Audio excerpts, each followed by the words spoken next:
أعوذ بالله من الشيطان الرجيم. بسم الله الرحمن الرحيم. الحمد لله رب العالمين. الصلاة والسلام على أشرف الأنبياء والمرسلين سيدنا ونبينا أبي القاسم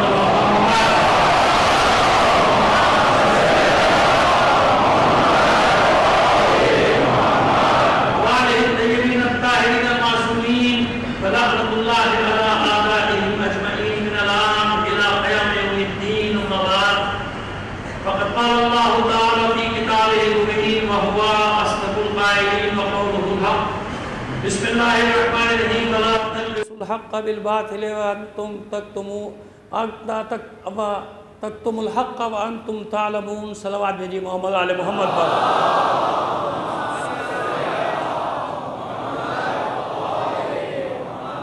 ولا تلبسوا الحق بالباطل وتكتموا الحق وأنتم تعلمون. حق و باطل کا لباس نہ پہناؤ. جب تمہیں علم ہے کہ حق کیا ہے پھر بھی حق کو چھپاتے ہو. جانتے بوجھتے حق کو نہ چھپاؤ. اس پر ہماری بات ہو رہی ہے. کون کون سی رکاوٹیں ہیں اس پہ بات کریں جو حق سے روکتی ہیں. اور انشاءاللہ آج وہاں پہنچ جائیں گے کہ حق کے راستے پر چلنے کے لیے کن صفات کی ضرورت ہے. لیکن پہلے اس بات کو مکمل کر دیا جائے جو کل ہم نے جہاں پر بات کو چھوڑا تھا کہ جان بوجھ کر حق کو کیوں چھپاتے ہیں. اس کی وجوہات بتائیں آپ. کہ نفسانی خواہشات اپنی جگہ, حسد, رقابت, یہ سب اپنی جگہ. ایک چیز ہے کسی سے نفرت. کسی سے نفرت. بغض کا معنی تو اور اس میں چلا جائے گا اگرچہ کہ بغض کا معنی بھی ہے. یہ نفرت, یہ بغض کبھی صحیح ہوتا ہے کبھی غلط ہوتا ہے, کبھی صحیح بھی ہوتا ہے نا. کسی سے اس کے بدعمالیوں اور وجوہات کی بنا پہ, صحیح وجوہات کی بنا پہ اسے بغض رکھتا ہے آدمی. مثلا جو رسول و آل رسول سے بغض رکھے اس سے بغض رکھنا بھی صحیح ہے. رسول و آل رسول سے جو بغض رکھتا ہو اس سے بغض رکھنا بھی ضروری ہے. علامت ایمان میں سے ہے. ایک یہ بتائے کبھی کبھی یہ چیز روک لیتی ہے کہ بات تو صحیح کر رہا ہے لیکن وہ آدمی کہہ رہا ہے جس سے مجھے نفرت ہے. حسد نہیں ہے. حسد کی وجہ سے, حسد تو ہم نے کل بات کر لی. نفرت ہے, پسند نہیں کرتے, مطلب اس کو کسی بھی بنا پہ اسے پسند نہیں کرتے. ہمارے ساتھ رہتا ہے, ہمارے خاندان میں, پڑوس میں, لیکن ہمیں اس سے نفرت ہے. کوئی معاملات ایسے ہو گئے ہمارے, ہمیں اس سے نفرت ہے مگر بات صحیح کر گیا. یہاں پر بھی یہ دیکھنا ہے کہ کیا کہہ رہا. اسی لیے مولانا نے فرمایا کہ کیا کہہ رہا ہے یہ دیکھو. یہ مت دیکھو کہ کون کہہ رہا ہے. بڑے بڑے غلط لوگوں نے کبھی کبھی کوئی صحیح بات کر دی ہے. جیسے صحیح بات کو لے لو. بڑے بڑے غلط لوگوں نے کبھی صحیح بات کر دی ہے, لے لو. اور بہت اچھے اچھے لوگوں نے کبھی غلط بات کر دی ہے, نہ لو. بہت اچھے اچھے لوگوں نے کبھی غلط بات کر دی, وہ غلط بات نہ لو. یہ تو صرف معصوم کا خاصہ ہے کہ معصوم جو دیتا ہے وہ لے لو, جسے روک دے اسے رک جاؤ. یہ صرف معصوم کے لیے. یہ صرف پیغمبر ختمی مرتبہ صلی اللہ علیہ وآلہ وسلم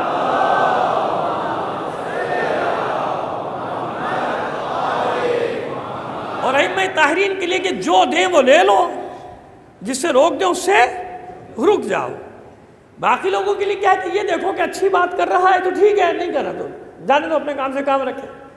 کیا کہہ رہا ہے یہ دیکھو, کون کہہ رہا ہے یہ نہ دیکھو. آئیے اب ایک حدیث پیغمبر ختمی مرتبہ صلی اللہ علیہ وآلہ وسلم کی,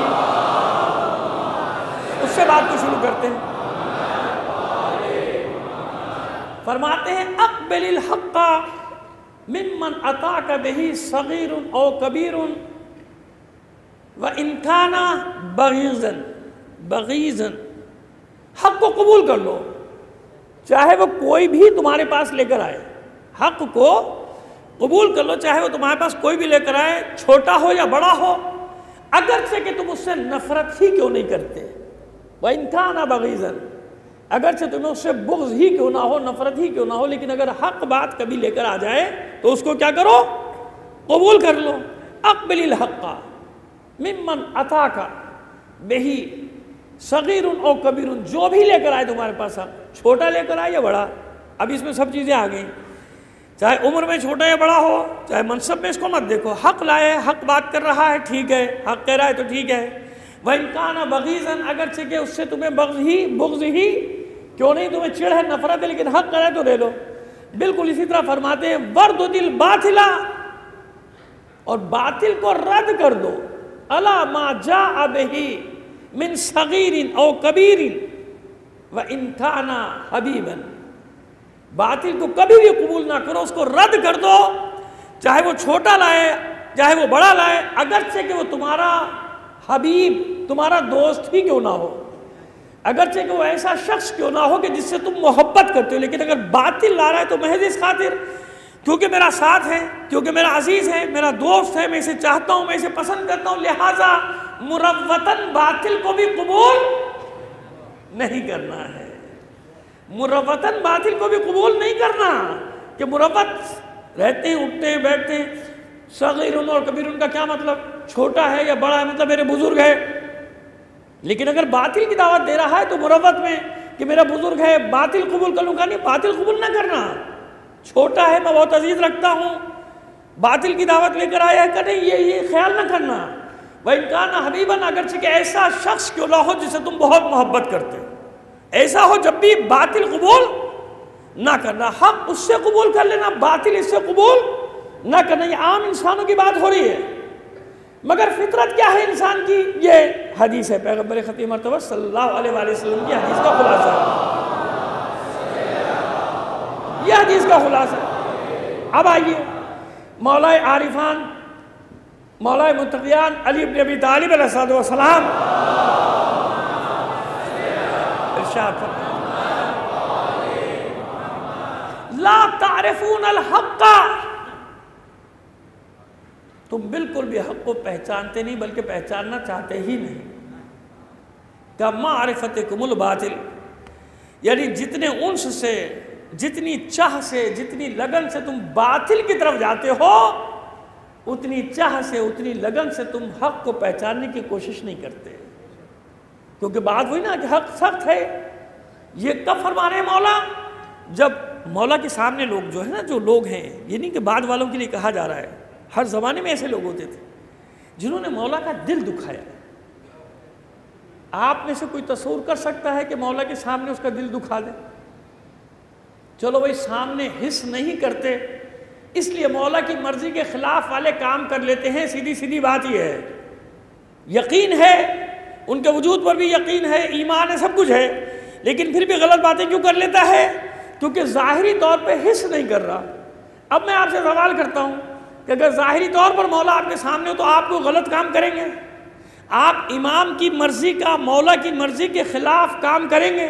نہیں کر سکتے نا، فکر تو یہی ہے نا، سوچ تو یہی ہے۔ تو اب مجھے بتائیے کہ کیسے لوگ تھے جو امام سامنے تھا وہ مخالفت کرتے تھے؟ یہ جو جملے ادا کر رہا ہوں یہ کن سے گئے مولا نے، وہ سامنے جانتے ہیں۔ آپ تصور کیجئے کہ آپ کا کیا تصور ہے مولا کے بارے میں، بھائی یہ تو کر رہے ہیں، ٹھیک ہے کر رہے ہیں، لیکن یہ کہ اگر مولا سامنے آ جائے یا ظہور ہو جائے امام کا، تو امام کے ظاہر ہونے کے بعد بھلا کوئی ان کا چاہنے والا، ان کے ماننے والا ان کی مرضی کے خلاف عمل کر سکے گا؟ فکر تو یہی ہے نا، کرے گا یا نہیں کرے گا وہ تو بعد کی بات ہے، وہ تو مستقبل کی بات ہے۔ میں سوچ کی بات کر رہا ہوں، فکر کی بات کر رہا ہوں۔ ہر مومن کی یہی فکر ہے نا کہ نہیں بھائی سامنے ہوتے تو کیسے کرتے، یہ تو نظر نہیں آ رہے، وجود ظاہری نہیں ہے ہمارے سامنے، یعنی نہیں ہے، ان آنکھوں سے نہیں دیکھ سکتے، لہذا کر رہے ہیں۔ مگر مولا یہ ان سے فرما رہے ہیں کہ جو سامنے تھے، جو موجود تھے، جو کوفے میں تھے، جو مدینے میں تھے، جو مکے میں تھے، جو سرزمین اسلام میں تھے، سب موجود تھے، ان سے خطاب کریں لا تعرفون الحق، تم حق کو پہچاننے کی بالکل کوشش نہیں کرتے ہو، چاہتے ہی نہیں ہو کہ حق کو پہچانو، لیکن باطل کو پہچاننے میں سبقت کرتے ہو۔ کمعرفتکم الباطل، جیسی تمہاری باطل کے ساتھ شناسائی ہے نا، جیسی تمہاری باطل کے ساتھ دوستی ہے، جیسے تمہارے باطل کے ساتھ تعلقات ہیں، ایسے حق کے ساتھ تمہارے تعلقات نہیں، ان سے ڈرتے ہو، ان کے پیچھے رہتے ہو، لیکن حق کے ساتھ تمہارے زبانی دعوے ہیں، یہ ان لوگوں سے کلام ہو رہا ہے، حق کے ساتھ تمہارے زبانی دعوے ہیں۔ وَلَا تُبْتِلُونَ الْبَاطِلَ كَإِبْطَالِكُمُ الْحَقِّ، تم باطل سے کا بطلان نہیں کرتے، ولا تبطلون الباطل، تم باطل کا بطلان نہیں کرتے، یعنی باطل کے خلاف نہیں کھڑے ہوتے، باطل کے خلاف بات نہیں کرتے، باطل کے خلاف صدائے حق نہیں بلند کرتے۔ جس طرح سے کہ تم کا ابطالکم الحق، جیسے تم حق کا بطلان کر دیتے ہو۔ اگر کوئی حق بات لے کر آ جائے، یہ کس سے کہہ رہے ہیں؟ وہ جو سامنے مجمع، یاد رکھیے گا، جس نے دل دکھایا، جس کو مولا کہہ رہے ہیں کہ تیاری کرو، دشمن تم پر چڑھتا چلا آ رہا ہے، چڑھتا چلا آ رہا ہے، لیکن وہ چاہتے ہیں کہ سب کام مولا کر لیں۔ جیسے بنی اسرائیل چاہتے تھے کہ سب کام جناب موسیٰ اور ان کا اللہ کر لیں، ہمیں کچھ بھی نہیں کرنا پڑے، سب کام ہے انت و ربک، آپ اور آپ کا رب جا کے لڑ لینا، تذہبا فقاتلا، آپ دونوں جائیے اور لڑیے۔ آپ کے آنے کا فائدہ کیا ہوا؟ 800 سال سے آپ کا انتظار کر رہے تھے، اب آپ آئے ہیں تو ہم سے کہہ رہے ہیں لڑو، تو پھر آپ کے آنے کا کیا فائدہ ہوا؟ تو بس یہ فائدے نقصان والا دین نہیں۔ جب حق آ جائے تو حق کی نصرت کرنا لازم ہے۔ جناب سید الشہداء کربلا کے میدان میں حق ہے نا، حق ہے۔ اب اگر لاکھوں زمانے میں کوئی باہر بیٹھ کے افسوس کر رہا ہو کہ بھئی یہ بڑا غلط ہو رہا ہے، بڑا غلط ہونے سے، یہ کہنے سے کام نہیں چلتا۔ اگر کربلائے عصر میں حاضر نہیں ہوگا، نصرت نہیں کرے گا، تو انہی کے ساتھ شمار ہوگا جو ظالمین میں سے، جو کس میں ہیں؟ ظالمین میں سے۔ ایک صلوات عنایت فرمائیے محمد علی محمد پر، شمار ان میں۔ جانتے ہیں، پہچانتے ہیں، اپنے بیٹوں سے زیادہ تم پہچانتے ہو کہ یہ حق ہے، یہ خدا کا رسول حق ہے، اپنے بیٹوں سے زیادہ پہچانتے ہیں، مگر اس کے باوجود حق پر عمل کرنے سے، حق کا ساتھ دینے سے تمہیں خواہشات نفسانی روک لیتی، تمہیں بغض روک لیتا ہے، تمہیں دشمنی روک لیتی، تمہیں حسد روک لیتی، حق کا ساتھ نہیں دیتی۔ افسوس ضرور کرتے ہو کھڑے ہو کے بعد میں، لیکن جب نصرت کرنے کا وقت ہو تم اس وقت ساتھ نہیں دیتے۔ امتحان کا وقت آتا ہے، قوموں پر گزر جاتا ہے۔ یہ کیوں کر رہا ہوں باتیں؟ اس لیے کر رہا ہوں کہ آپ سرخرو ہیں، میں سرخرو ہوں۔ بے شک ہر طرح کے لوگ ہوتے ہیں، ہر زمانے میں ہوتے ہیں، ہر نبی کے ساتھ اچھے بھی تھے اور برے بھی تھے، یہ نہ سمجھیے گا کہ سب کے سب اچھے تھے، ہر قسم کے لوگ تھے، اور سب پر امتحانات آئے، سب کو امتحانات سے گزرنا پڑا۔ جس نے بھی اقرار کیا اسے امتحان سے گزرنا پڑا، کیونکہ اللہ کا وعدہ ہے، عہد و پیمان ہے مومنین کے ساتھ کہ جب بھی ایمان لانے کا دعویٰ کرو گے تمہیں امتحان کی چکی میں ضرور ڈالا جائے گا، امتحان کی بھٹی میں ضرور ڈالا جائے گا۔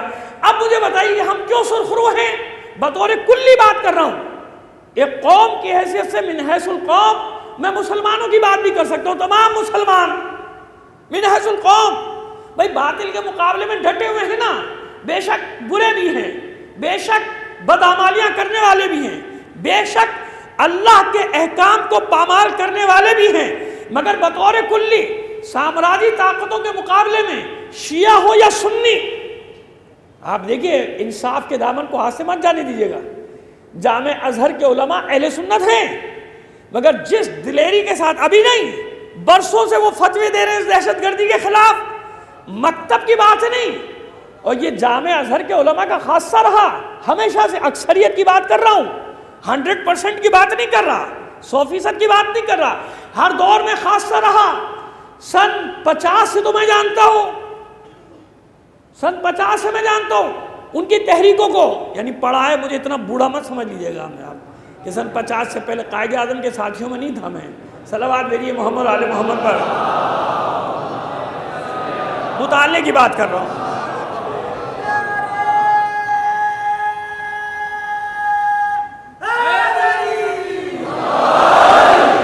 اس زمانے میں مصر کے علماء پیش تھے، پیش تھے، کس چیز میں؟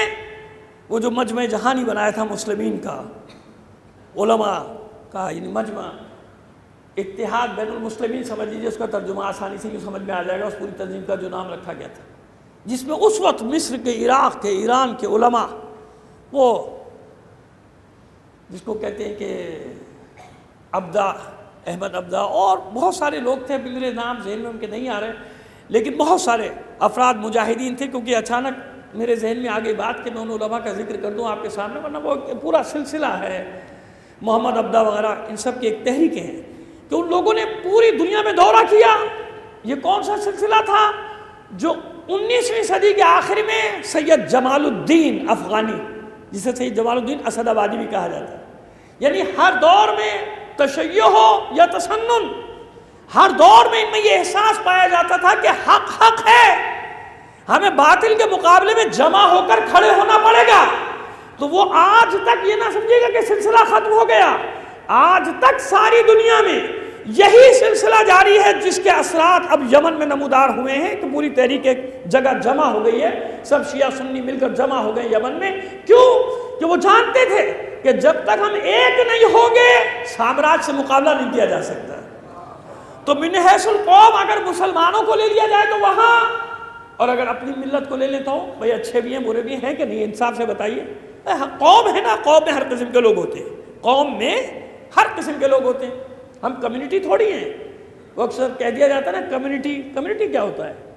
کمیونٹی تو گروہ کو کہا جاتا ہے، ہم نیشن ہیں۔ اتنی انگلش تو میں نے بھی آپ سے سیکھ لی ہے کہ نیشن اور کمیونٹی میں فرق ہوتا ہے۔ کمیونٹی الگ چیز ہوتی ہے، کمیون سے نکلا ہے، جتھا ہے، جتھے کو کہتے ہیں، ایک گروہ کو کہتے ہیں۔ نیشن ایک قوم ہے، کچھ تو فرق ہوگا نا، جبھی تو نیشن الگ ہے، کمیونٹی دو لفظ ہے نا انگلش میں بھائی، جو میں نے آپ سے سیکھے، تو دو لفظ ہے نا، تو دونوں میں فرق ہے نا، جبھی تو ایک نیشن ہے، ایک کمیونٹی ہے۔ جیسے اردو میں گروہ یا جتھا اور ایک ہے قوم، تو بس کمیونٹی نہیں ہے، ہمیں قوم ہے جو پوری دنیا میں پھیلی ہوئی ہے، کمیونٹی نہیں ہے۔ ایک قوم ہے جس میں ہر زبان بولنے والا ہے، ہر رنگ و نسل والا ہے، ہر ملک والا ہے، کالا بھی ہے، گورا بھی ہے، نیگرو بھی ہے، گورا بھی، ہر قسم کے لوگ ہیں نا، ہر زبان بولنے والا بھی ہے، ہر علاقے کا ہے، ہر ملک میں۔ تو یہ کیا بنتی ہے؟ قوم بنتی ہے، کمیونٹی نہیں بنتی ہے۔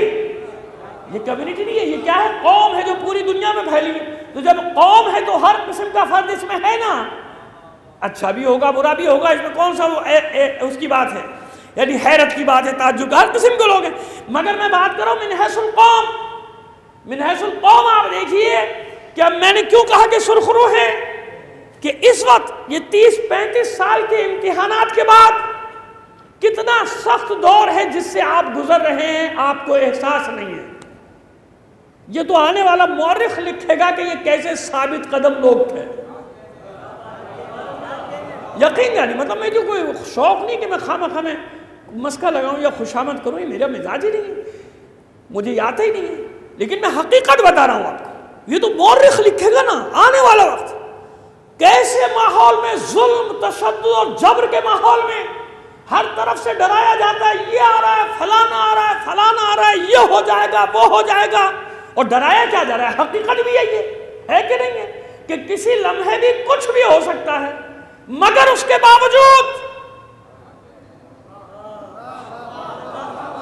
باوجود آپ موجود ہیں نا میدان میں۔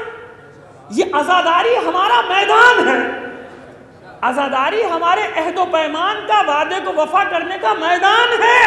بس اس کا مطلب یہ ہوا کہ شکست نہیں کھائی، میدان میں ہے۔ جو قوم میدان میں کھڑی رہے اس کی لاشیں گر سکتی ہیں، وہ قوم نہیں گر سکتی کبھی۔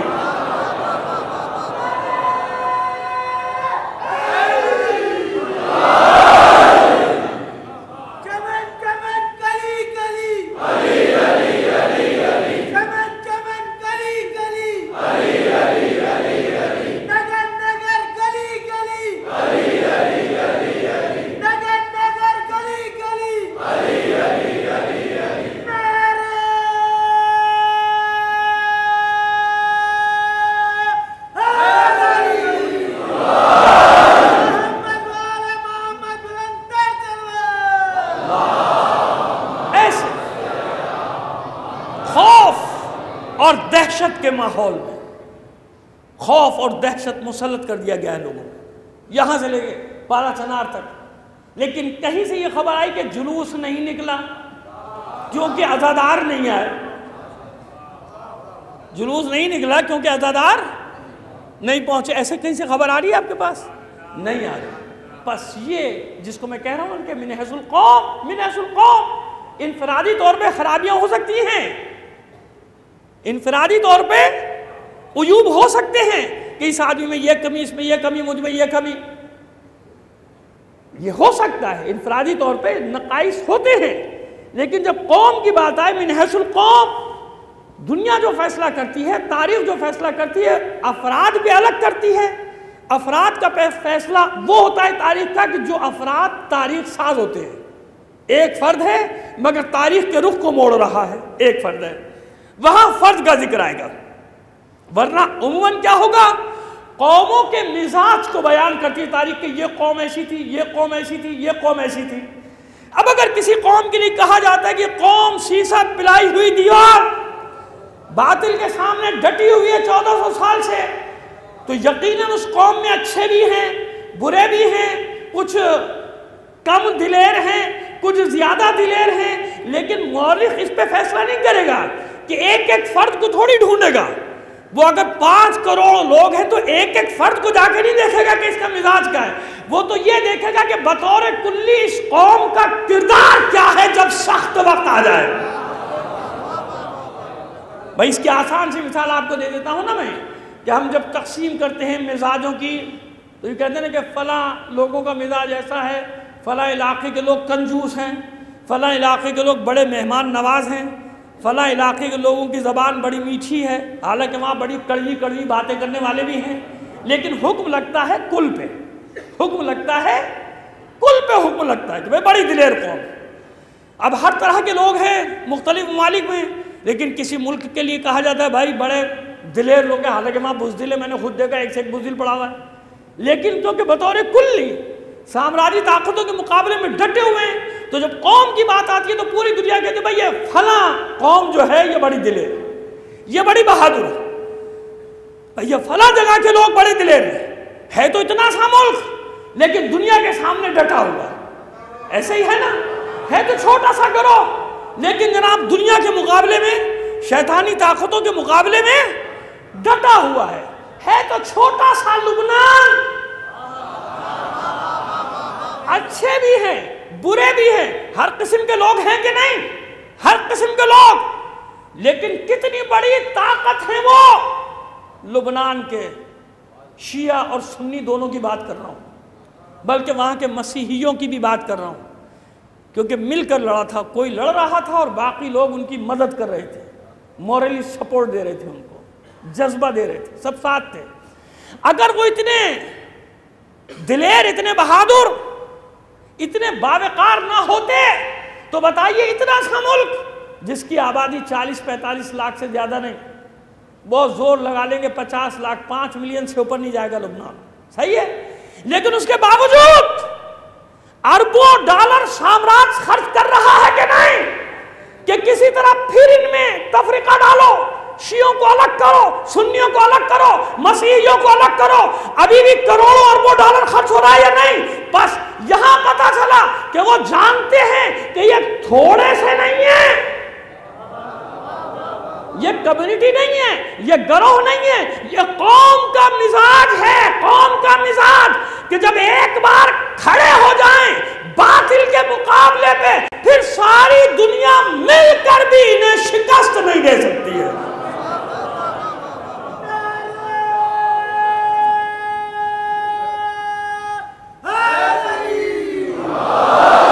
وقتی طور پر ہر جگہ یہ سازشیں کی جا رہی ہیں، پوری دنیا میں یہ سازشیں فرقے وارانہ فساد، فرقے وارانہ علیحدگی میں کرائی جائے، فرقے واریت کی بنیاد پہ ان کو بانٹ دیا جائے، تقسیم کر دیا جائے، لیکن جو شعور آگے بڑھ رہا ہے سب جگہ صف بندی ہو رہی ہے، سب سمجھ رہے ہیں کہ نہیں، مسئلہ کچھ اور ہے، مسئلہ اس شیطانی طاقت کا ہے جو دنیا پر قبضے کے خواب دیکھ رہی ہے، جو ساری دنیا کے لوگوں کو، مظلوموں کو اپنا غلام بنانے کے خواب دیکھ رہے ہیں۔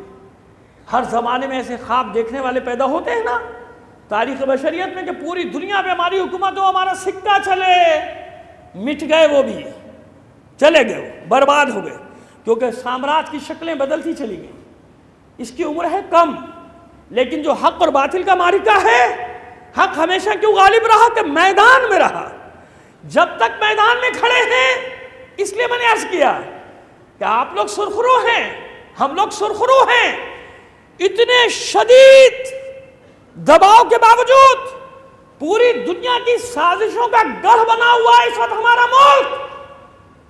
اس سنگین دور میں عباس کا پرچم لے کر نکل رہے ہیں آپ. اب میں اطمینان سے یہ بات کہہ رہا ہوں آپ کے سامنے کہ 8, 9, 10 محرم آ رہی ہے. کیا ہو سکتا ہے آگے کا سوچ لیں تو بڑے سے بڑا سانحہ کیا ہو سکتا ہے. پہلی بات تو یہ کہ انشاءاللہ کچھ بھی نہیں ہوتا. کیا ہوگا؟ ایک واقعہ سناؤ آپ کو. دیکھیے حق کیا ہے اور باطل کیا ہے. جنگ احد میں تاریخی واقعہ سنا بھی ہوگا آپ نے, پڑھا بھی ہوگا. جنگ احد میں جناب جابر ابن عبداللہ انصاری کے والد یعنی عبداللہ انصاری شہید ہوئے. ان کے بھائی شہید ہوئے اور ان کے سسر بھی شہید ہوئے. جناب جابر ابن عبداللہ انصاری کی والدہ کا نام ہے ام نصیبہ, یعنی جناب ام نصیبہ کے شوہر, جناب ام نصیبہ کے بھائی اور جناب ام نصیبہ کے والد. 3 جناب جابر ابن عبداللہ کے انصاری کے ماموں, والد اور ان کے نانا. 3 آدمی جنگ احد میں شہید ہوئے. اور جناب ام نصیبہ کا ہاتھ بھی زخمی ہوا کیونکہ جب مسلمانوں کے پیر اکھڑے تھے جناب ام نصیبہ نے مٹھی میں خاک بھر بھر کے احد کی پھینکنا شروع کی تھی کہ لو یہ احد کا ٹیکہ بھی لیتے جاؤ. بھاگ رہے اور رسول کو چھوڑ کر. یہ سارے واقعات ہیں تاریخ میں. تو جناب ام نصیبہ رضی اللہ تعالی عنہا کیونکہ صحابی بھی ہیں, صحابیہ بھی ہیں, 3 لاشیں اونٹ پر لادے ہیں اور واپس آ رہی تھی. جنگ احد سے واپس آ رہی تھی مطمئن, اور زخمی بھی ہیں جب, اور تلوار سے لڑی بھی ہیں. کئی کافروں کو زخمی کیا ہے جناب ام نصیبہ نے. ادھر سے ازواج پیغمبر صلی اللہ علیہ وآلہ وسلم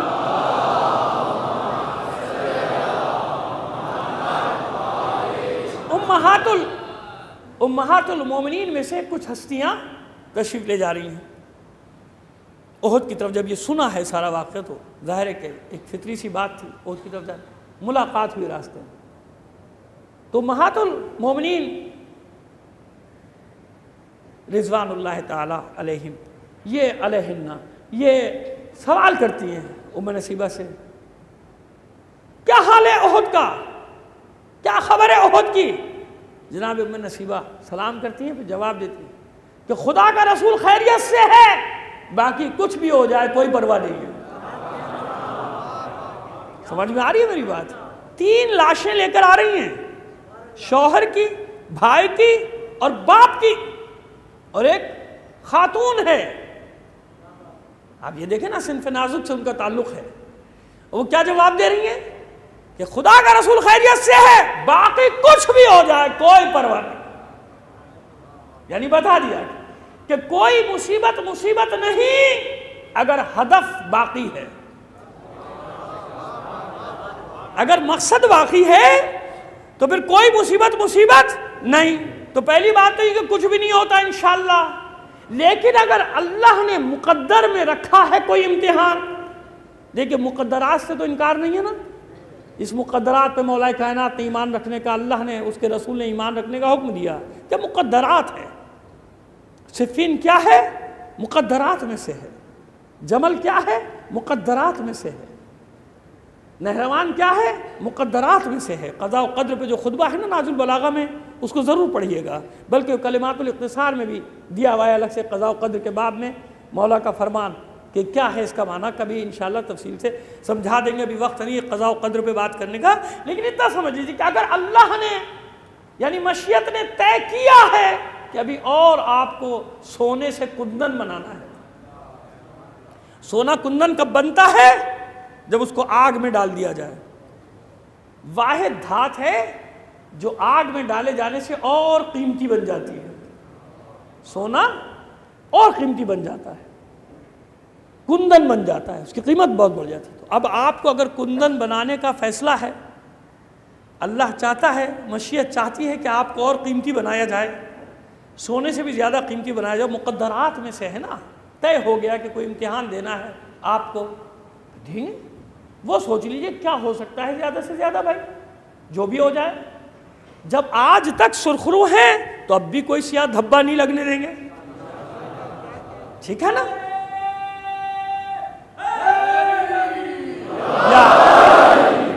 لہذا جس میں نظم و ضبط ہوتا ہے نا وہ جیتتا ہے، وہ جیتتا ہے۔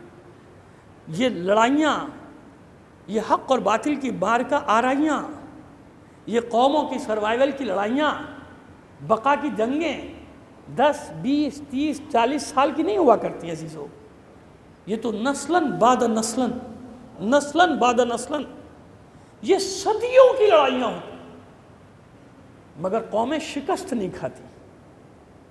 قومیں اس سمندر کی طرح ہوتی ہیں جو اپنا پانی، اپنا راستہ بنانا جانتا ہے۔ سب دروازے بند کر دو، پانی پھر بھی راستہ بنا لے گا، کتنے بند باندھ دو وہ پھر اپنا راستہ بنا لے گا۔ تو یہ بات یاد رکھیے، جو ہونا ہے ہو جائے۔ سب سے بڑی بات سوچنے کی ایسے وقت میں، مصیبت کے وقت میں یہ ہوتی ہے کہ میں حق پر ہوں یا نہیں، ٹھیک ہے؟ اصل بات کیا ہے؟ مصیبت کی بات نہیں ہے، بغیر لڑائی کی بھی تو مصیبت آ جاتی ہے، سیلاب آتا ہے، طوفان آتا ہے، زلزلہ آ جاتا ہے، حادثے ہو جاتے ہیں، ہوتے کہ نہیں ہوتے؟ نہیں، جب یہ حق و باطل کی معرکہ آرائیاں ہوتی ہیں تو ان میں سوچنے کی بات نہیں ہوتی کہ میں حق پر ہوں یا نہیں، اس کو چھوڑو جو مصیبت آ رہی ہے یہ دیکھی جائے گی۔ سوال یہ ہے کہ میں حق پر ہوں یا نہیں، یہ یقین تو ہونا چاہیے نا کہ میں حق پر ہوں۔ پس جب انسان کو یہ یقین کامل ہوتا ہے کہ میں حق پر ہوں، پھر وہی مصیبت اس کے لیے اعزاز بن جاتی ہے، وہی مصیبت اس کا درجہ بڑھا دیتی ہے، وہی مصیبت اسے فضیلت عطا کر دیتی ہے، یعنی اس کی فضیلت بن جاتی ہے مصیبت، اسے نہیں معلوم مگر تاریخ میں وہ زندہ جاوید ہو جاتا ہے۔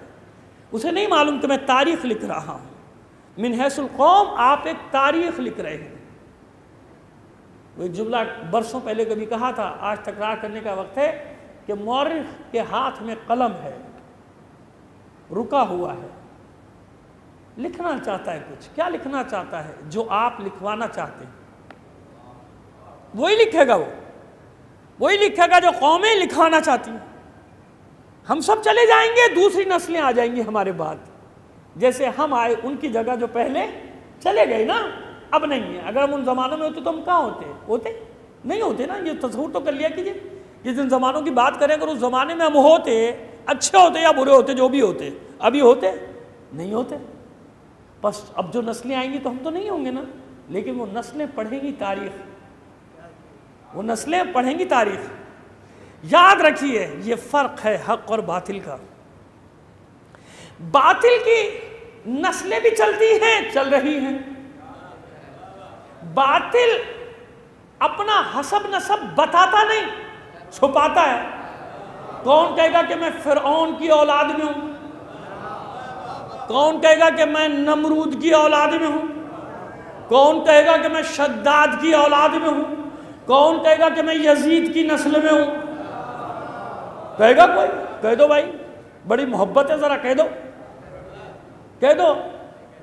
ہوگے بھی تو نہیں کہہ رہے، کیوں؟ جانتے ہو کہ بھائی اب میرے بچے بھی گالیاں دیں گے، ہے کہ نہیں ہے؟ برا بلا کہیں تو دیکھیں ہیں، مگر یہ کتنی بڑی فتح ہے حق کی کہ ہونے کے باوجود اپنا شجرہ چھپائیں گے، حسب نسب چھپائیں گے۔ یہ اور بات کہ ان کے کارنامے خود پتہ دے دیتے ہیں کہ ان کا حسب نسب کیا ہے۔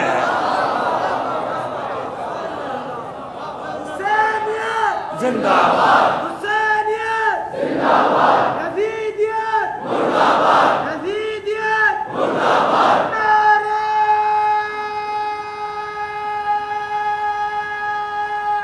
حیدری۔ یا بس آتا ہوں منزل کی طرف۔ اب کیا لکھنا ہے مورخ کو؟ یہ ہمیں لکھوانا ہے تاکہ وہ آنے والی نسلیں کسی کی اولادیں چھپائیں گی کہ ہمارے باپ دادا کون تھے، کسی کی اولادیں فخر سے کہیں گی کہ ہم ان کی اولاد ہیں، جن کا قتل عام کیا گیا، جنہیں زندہ جلایا گیا، جن کے ٹکڑے ٹکڑے کیے گئے، جن کے گھر لوٹے گئے، جنہیں برباد کیا گیا، مگر وہ ثابت قدم رہے۔ جیسے ہم کہتے ہیں کہ ہم ان کی اولاد ہیں جنہیں دیواروں میں چن دیا گیا، جنہیں قتل کر دیا گیا، جنہیں نہروں میں بہا دیا گیا، جن کو گھروں سمیت جلا دیا گیا۔ فخر سے کہتے ہیں چھپایا تو نہیں اپنا شجرہ، اپنے ہاشمی نسل ہونے پہ فخر ہے۔ اور اگر ہاشمی نہیں ہے، ہاشمیوں کا دوست ہے، تو اس بات میں فخر کرتا ہے کہ میرے باپ دادا بھی بنی ہاشم کے دوست ہیں، میں بھی دوست ہوں، میرے باپ دادا بھی رسول و آل رسول کے محب تھے، میں بھی ان کا محب ہوں، ہے نا فرق؟ تو بس یہ یاد رکھیے کہ مورخ وہی لکھے گا جو آپ لکھوائیں گے من حیث القوم۔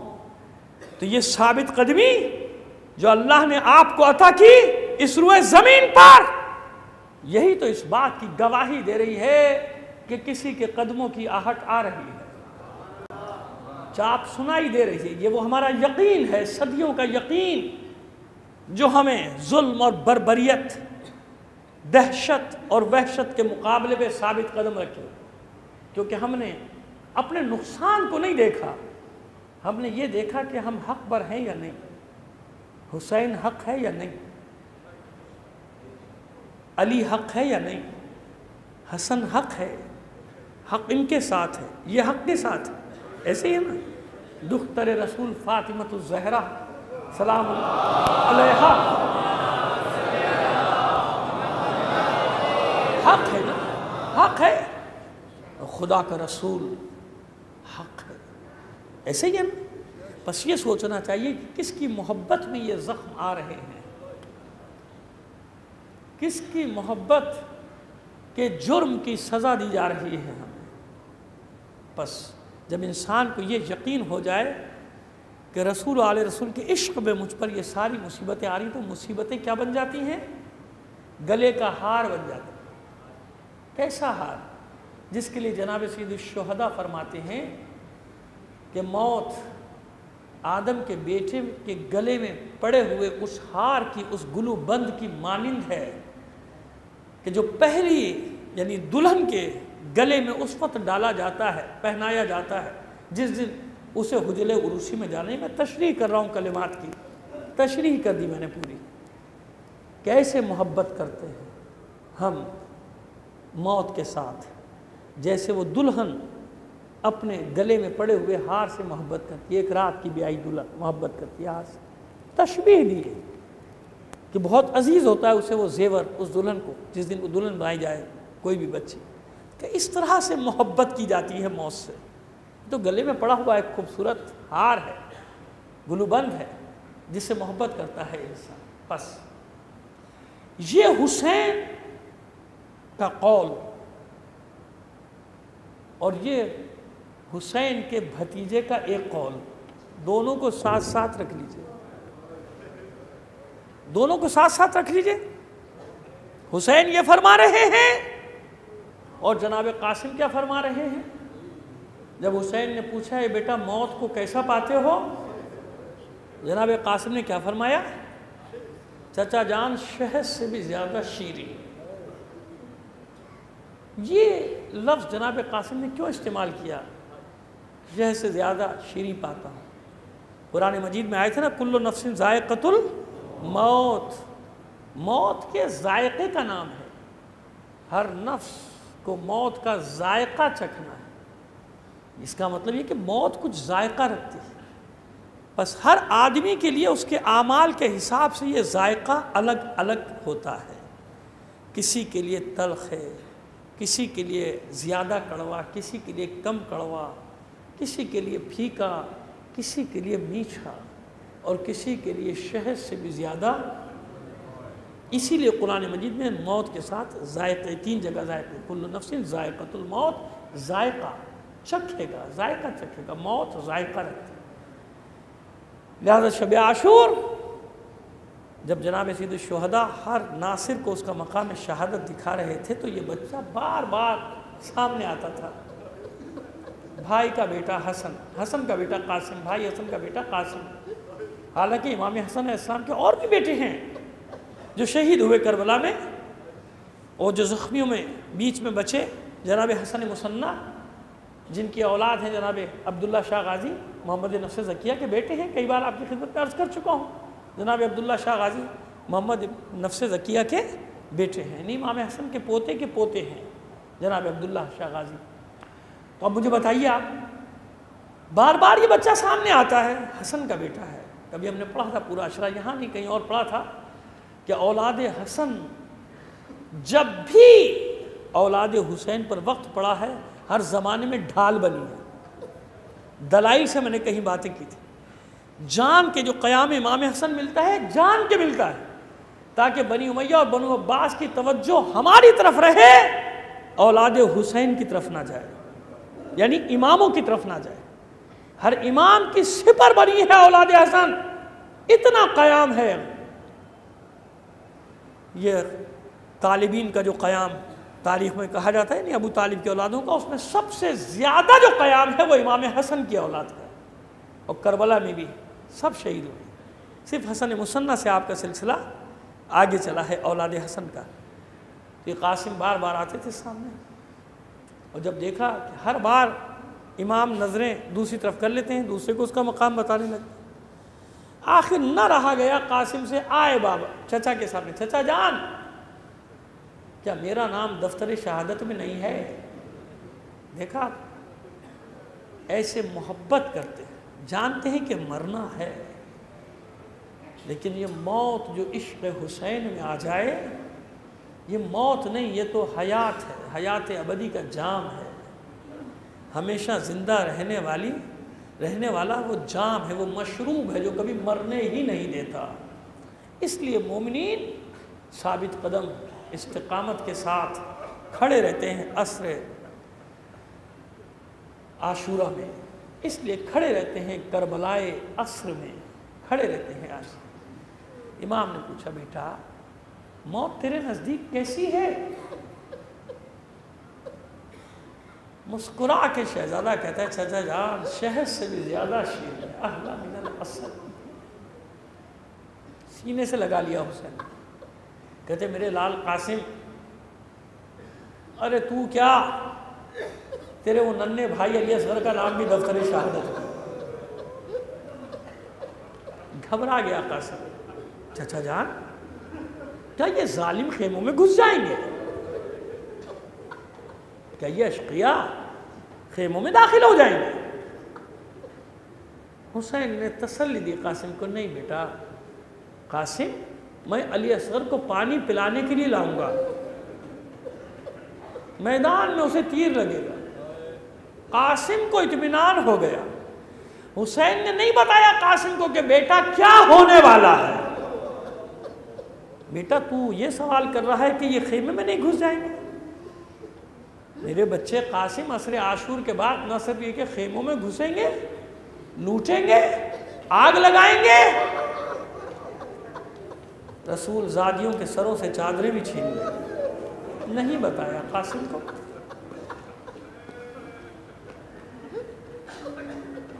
تسلی ہو گئی قاسم، خیمے میں آ گئے، ماں کی آغوش میں سر رکھ کے لیٹے ہیں قاسم۔ جناب ام فروا کہہ رہی ہیں بیٹا قاسم تیرے بابا ہوتے تو اپنی ذمہ داری پوری کرتے۔ اب دیکھیے ایک ماں کی حیثیت سے بیان کر رہا ہوں کہ یہ تو ماں کی خواہشات ہوتی ہیں کہ جب بچے جوان ہونے لگتے ہیں کہ اب ان کو دولہا بناؤں گی، اب ان کی شادی کروں گی، اس کے لیے چاند سی دلہن لاؤں گی۔ علی اکبر کی ماں کی بھی یہی تمنا ہے، اون و محمد کی ماں کی بھی یہی تمنا ہے، قاسم کی ماں کی بھی یہی تمنا ہے۔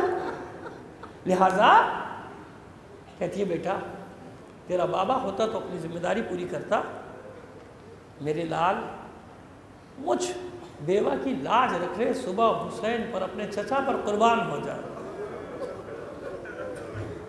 اور دیکھ اگر تیرا چچا، اس کو ٹھیک کرو بیٹا، یہ کیا مشکل ہے، اس کو ٹھیک کرو آ کے جلدی سے۔ لا حول۔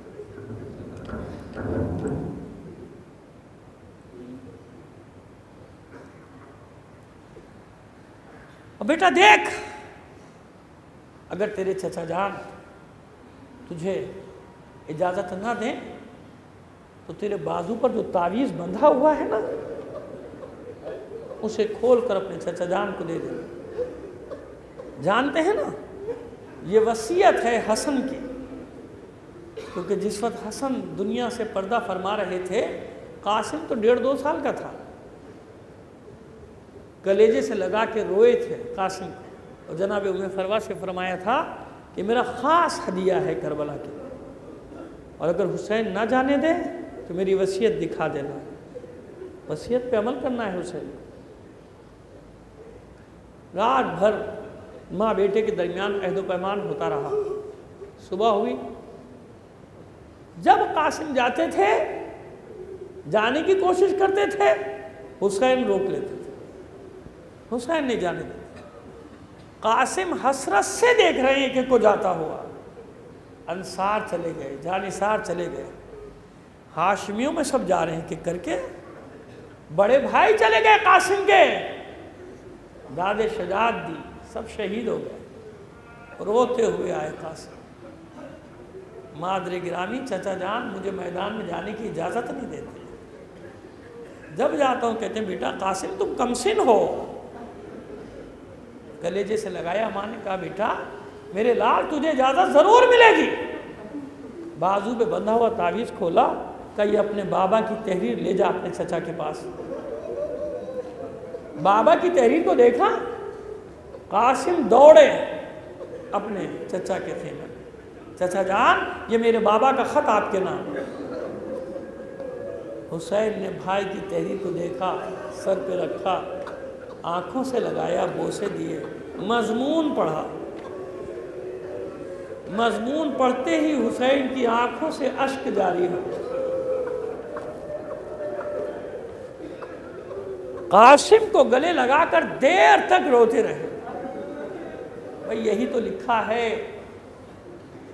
کہ بھائی حسین قاسم کو نہ روکنا، اسے میدان میں جانے دینا، یہ میرا خاص ہدیہ ہے تمہارے لیے۔ کہتے ہیں کہ اپنے ہاتھ سے سجایا ہے قاسم کو، سجانا یعنی اپنے ہاتھ سے امامہ رکھا سر پر، اپنے ہاتھ سے دوش پر عبا ڈالی، اپنے ہاتھ سے بھائی کا پٹکا کمر میں کس کے باندھ دیا قاسم۔ جب قاسم خیمے سے باہر نکلا ہے نا اپنے چچا کے ساتھ، تو لوگوں کو دل میں 14ویں کے چاند کا شبہ ہونے لگا تھا۔ حسن کا محلقہ قاسم اپنے بابا حسن کا سراپا لیے ہوئے آیا ہے خیمے سے باہر، اور اتنے کم سن تھے قاسم کہ حسین نے کمر سے پکڑ کے اٹھایا ہے اور زین پر بٹھایا۔ اتنا کم سن ہے قاسم کہ دونوں پیر رکابوں میں ٹکتے نہیں تھے،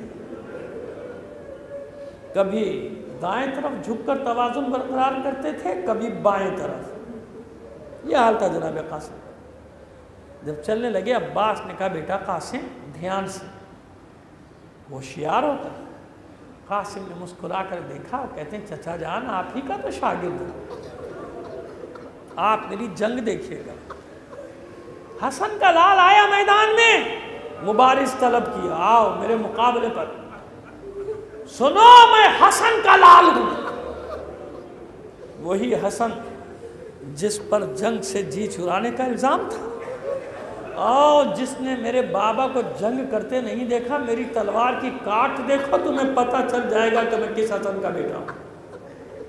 اس لہجے میں اس کم سن شہزادے نے للکارا کہ پسرے 7 تک دہل کے رہ گیا۔ اپنی فوج کے نامی گرامی پہلوان ارزق شامی کو کہتا ہے جا اس نوجوان کا سر کاٹ کر لیا۔ معاذ اللہ حقارت سے دیکھا ارزق شامی، کہتا بچی کے مقابلے میں جاؤں گا؟ جنگ میں شریک اپنے 4 بیٹوں میں سے ایک کو کہا جا اس بچے کا سر کاٹ کے لیا۔ ادھر وہ حسن کے لال کے مقابلے میں آیا، قاسم تیار ہوا، ایک ہی وار میں جہنم کا راستہ دکھایا۔ غصے میں آیا ارزق شامی، دوسرے بیٹے کو بھیجا جا اپنے بھائی کا بدلہ لے کر آ، دوسرے کے ساتھ بھی یہی سلوک، تیسرے کے ساتھ بھی یہی سلوک، چوتھے کو بھی اسی طرح جہنم میں بھیجا قاسم نے۔ 4 بیٹوں کو خاک و خون میں تڑپتے دیکھا، ارزق شامی غصے میں پاگل ہو گیا، چنگھارتا ہوا دوڑا حملہ کرنے کے لیے قاسم کی طرف۔ ادھر ارزق شامی چلا، ادھر عباس نے گھبرا کے آواز دی قاسم بہت دھیان سے، بڑا نامی گرامی پہلوان ہے. ہر وار پہ اکبر داد دیتے تھے اپنے بھائی کو, بھائی قاسم مرحبا آفرین. ارزق آیا تو اکبر نے بھی کہا بھیا قاسم ذرا دھیان سے, اور حسین کا عالم یہ ہے کہ سجدے میں چلے گا. دعا کریں معبود قاسم کا لاشا اٹھاؤں گا مگر ہاشمی جوان ہے. اے معبود ہاشمی جوان ہے, ایک کے مقابلے میں اسے شکست نہ. ادھر قاسم اپنے آپ کو تیار کر رہے ارزق سے مقابلہ کرنے کے لیے. ادھر ارزق آیا, ادھر قاسم نے جنگی حربہ استعمال کیا, ایسا وار کیا سر پہ کہ 2 برابر کے حصوں میں تقسیم کر دیا تھا. اور پھر گھوم کر دیکھتے ہیں اپنے چچا عباس کی طرف, اپنے چچا حسین کی طرف, اپنے بھائی علی اکبر کی طرف. پھر سجدہ شکر میں ہے عباس, حسین, علی اکبر. اب جھنجلا کر کہتا ہے پسرے ساتھ ایک ایک کر کے جاؤ گے, یہ علی کا لال, حسن کا لال پورے لشکر کو کاٹ دے گا, حملہ کرو مل کر. حسن کے 9 عمر شہزادے پر یہ ٹڈی دل لشکر ٹوٹ پڑا. مقابلہ کرتا رہا قاسم, مقاتل میں ہے یہاں تک کہ 40 کو اس قاسم نے جہنم کا راستہ دکھایا. 40 کوفیوں شامیوں کو, کتنوں کو زخمی کیا. آخر کم سن ہے, غلبہ ہونے لگا, تیر آنے شروع ہوئے, برچھیاں مارنی شروع کی. زخموں سے چور ہو کر جب گرنے لگا قاسم, اس وقت پکارا اپنے چچا کو, یا اماں ہو ادرک, اے چچا جان میری خبر لیجیے. عزادارو قاسم کی آواز سن کر جیسے دوڑے ہیں نا حسین, ایسے کسی کی آواز پہ نہیں دوڑے تھے. میرے لال قاسم میں آ رہا ہوں, میرے بیٹے قاسم میں آ رہا ہوں. حسین بھی دوڑے, عباس بھی دوڑے, علی اکبر بھی دوڑے. ارے قاسم نرغہ آدم ہے, نرغہ آدم ہے. میں اس بحث میں نہیں پڑتا کہ لاشا پامال ہوا یا نہیں ہوا, میں تو بس ایک بات جانتا ہوں, زیارت ناہیہ کا ایک جملہ ہے امام زمانہ سے جو منقول ہے زیارت, جو نقل کی جاتی ہے, منسوب ہے زیارت امام زمانہ سے. میرا امام فرماتا ہے میرا سلام ہو ان لاشوں پر جو اس طرح گھوڑوں کی ٹاپوں تلے پامال کیے گئے تھے کہ ان کے جوڑ بند الگ الگ ہو گئے. ہٹایا لشکر, عباس نے حملہ کیا, حسین نے حملہ کیا, میدان صاف ہو گیا, میدان صاف ہو گیا. ماں کو خبر مل گئی خیمے میں, جمع ہو گئی بیویاں ام فروا کے خیمے میں, اطمینان سے انتظار کر رہی ہے میرے بچے کا لاشا ہے. سب کے لاشیں لے کر آئے ہیں, حسین میرے قاسم کا لاشا بھی آتا ہوگا. لیکن جانتے ہیں جب درے خیمے پہ صدا ہوئی, انتظار ہوا, حسین جب خیمے میں داخل ہوئے تو میں نے یہاں تک پڑھا ہے کہ گٹھڑی سینے سے لگائے ہوئے. حیران ہو کر ام فروا فرماتی ہے, اے مولا, اے سید و سردار, اے آقا, ارے میرے بچے قاسم کا لاشا کہاں ہے, میرے بچے کو کہاں چھوڑا ہے. حسین نے کوئی جواب نہ دیا, خیمے کے فرش پر گٹھڑی کو رکھ کر کھول دیا. بس عزادارو, جس سر پہ صحرا باندھنے کی خواہش رکھتی تھی ام فروا, کس طرح سے اس کے ہاتھوں کو مہندی لگی, کس طرح صحرا بندھا, کیسی مہندی, کیسے پھول. جب گٹھڑی کھولی ہے تو